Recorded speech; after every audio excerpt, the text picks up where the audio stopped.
President. The junior senator from Alaska is recognized. Mr. President, I would like to speak this morning from the perspective of an Alaskan.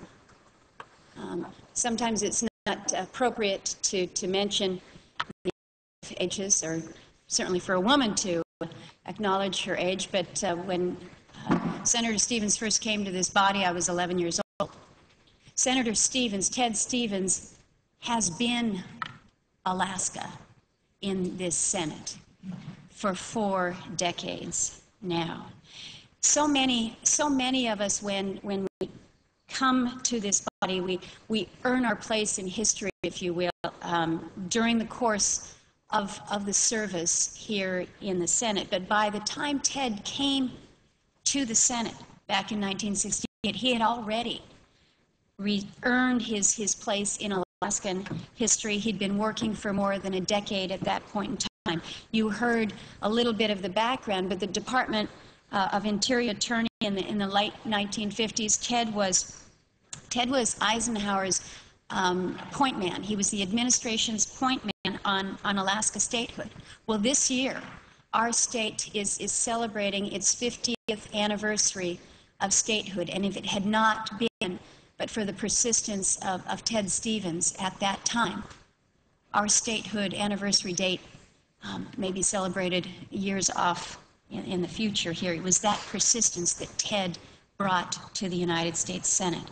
Now, historians will record the history, the life of Ted Stevens, and the history of post-statehood Alaska, and suggest that they're all interwoven, that these pieces are shared. But I guess I think there's an easier way to express that, and that is when I think of the good things, the positive things that have come to Alaska in the past 50 years, I see the face, I see the hands of Ted Stevens in so many of them. And some of them are so small. Little community, like Golovin, a village up north. 67 people live in that community. Ted Stevens, through funding through the Denali Commission, has enabled that village to have a washateria. You might not think much of it, but when you don't have a water and sewer system and you don't have a place for basic sanitation, providing a washateria in a little community is a big deal. There's also the big things, the big projects, whether it's our 800-mile Trans-Alaska Pipeline that Senator Stevens helped to create, whether it was the settlement of our Alaska Native Land Claims Act, the fact that we have F-22s at Elmendorf, the compromise recently that allowed Eielson Air Force Base to remain a vibrant and strategic center for our military. And then the big things that are yet to come as we're working to advance a natural gas pipeline to bring that energy source to the lower 48. We've got a new VA outpatient clinic in Anchorage that Ted has been responsible for.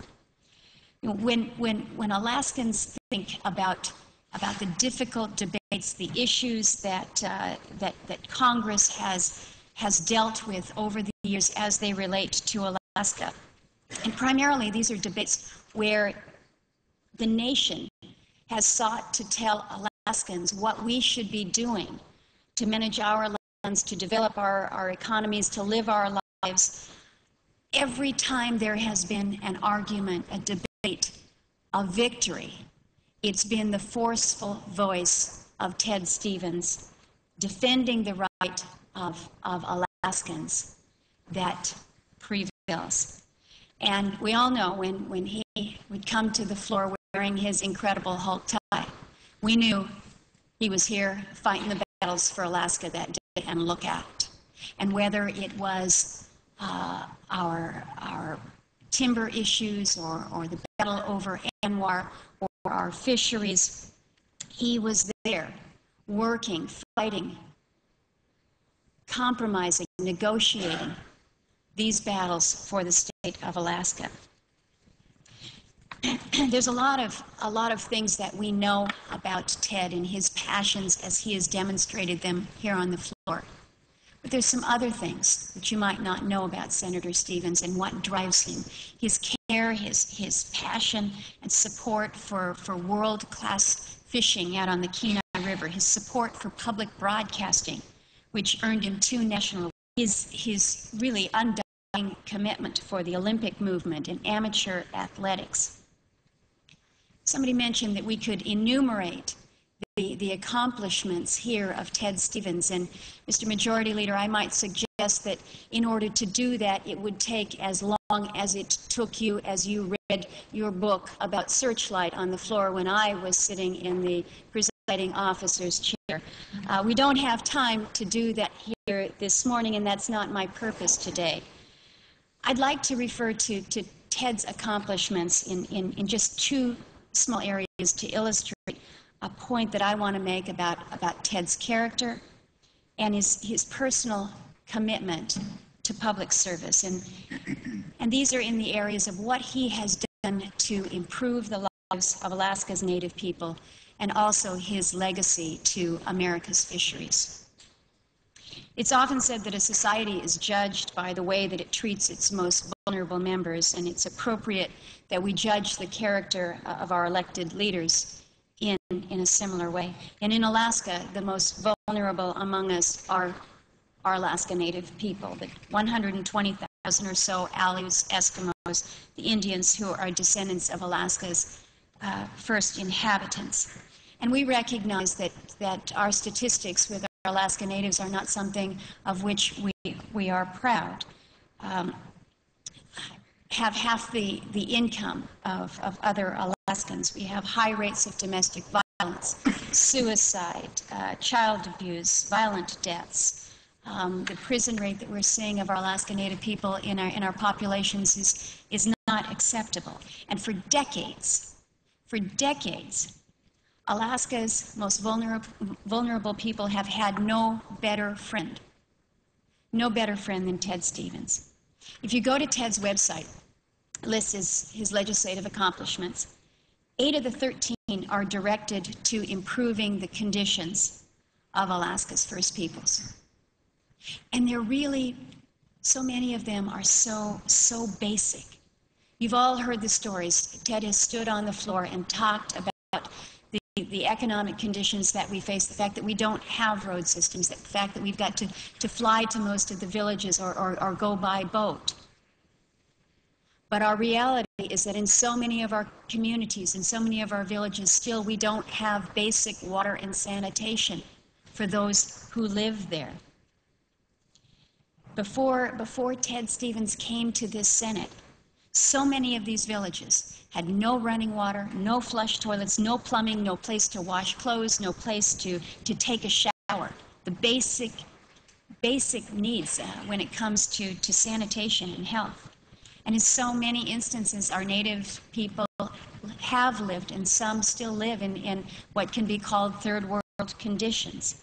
Conditions that wouldn't be tolerated anywhere in this country, and conditions that Ted Stevens would not tolerate. He determined that he was going to change it, and he did. In 1980, only about 20% of the rural houses in Alaska had indoor sanitation facilities. And thanks to Ted Stevens, that percentage has risen to well over 75%. Now, we still have a ways to go, but that's pretty remarkable in what he has done. Talking about health improvements and conditions, it's almost impossible to recruit health professionals to our small and remote areas. So Ted didn't try to build the places for them. He looked into the future and he said, how are we going to provide access? How are we going to provide for the needs of those who live out here? Well, let's think ahead. And he brought statewide telemedicine. It's the backbone of what we have in Alaska in terms of how we provide for our health care needs. It's the largest telemedicine program in the world. It gives first responders in the villages the ability to consult with doctors in the larger cities. And thanks to Ted Stevens, people's lives have been saved. He has made an enormous difference in our community. He's championed the construction of hospitals in our rural hubs out in Kotzebue and Barrow and Nome and Dillingham. He's brought about the community health centers and health clinics. I know a lot of you have had an opportunity to come to, and your first stop is the airport there, and you notice that airport is named after Ted Stevens. Well, you might not know that there is a large plaque to the entrance of the Alaska Native Medical Center that's been erected to remind Alaskans that this facility would not have been possible without the work of Ted Stevens. And so our Alaska Natives in this day enjoy an integrated, highly quality healthcare delivery system thanks to Ted Stevens. These are important for us to remember because so much of what we see here in the Senate, the record that is created, you don't have the opportunity to see how that translates to the people that Ted Stevens has represented for some 40 years. Other areas that he has worked for Alaska's natives, working to preserve their cultural lifestyles through preservation of their subsistence needs and making sure that they can continue their willing, helping with economic opportunities, helping to reduce transportation costs. We're seeing a migration from our smaller villages into the larger cities, but I can tell you, without the lifestyle improvements that Ted Stevens has brought to rural Alaska, our Native people would have left their villages decades ago, and I want to thank you, Ted, for all that you have done there.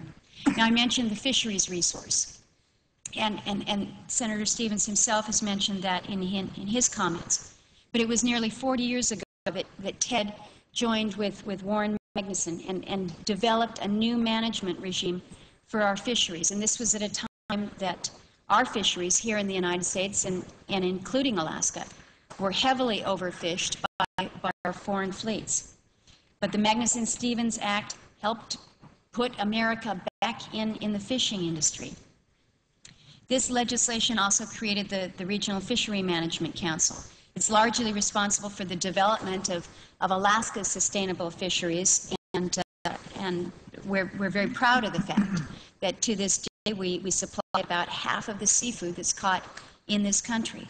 But it was Ted Stevens' insistence that the United States negotiate an agreement to stop the illegal fishing in the international waters. This agreement has restored the Alaska pollock fishery from near collapse. He's been a champion, an absolute champion of ocean conservation. He pushed the UN to ban high seas drift net fishing, a practice that was devastating our salmon fisheries. Alaska's fishermen will never forget Ted Stevens, the conservationist, the advocate that has truly helped bring our fisheries where they are. Ted's departure from the Senate leaves truly a void in our hearts and some very, very big shoes to fill here in the Senate.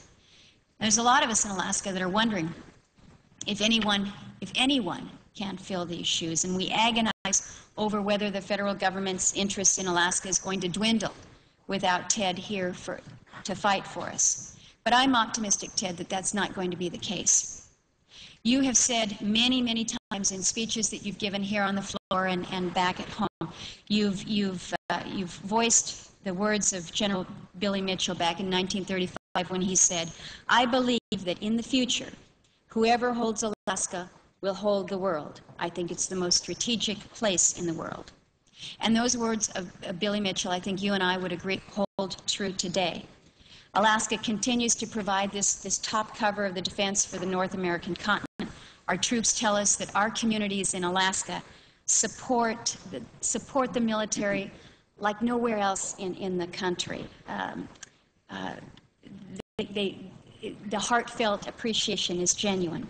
We offer unencumbered military training areas that are simply not available anywhere else.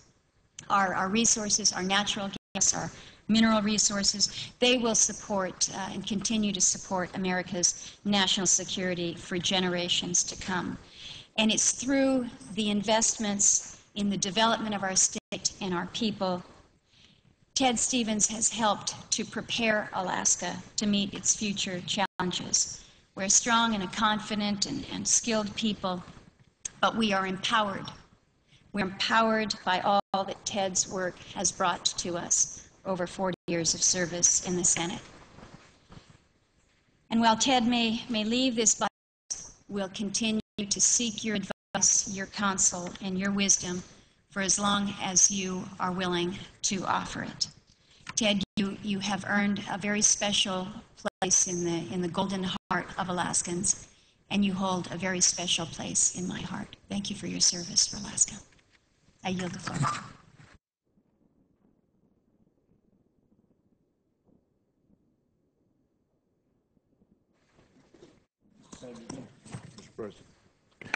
The senior senator from Hawaii is recognized.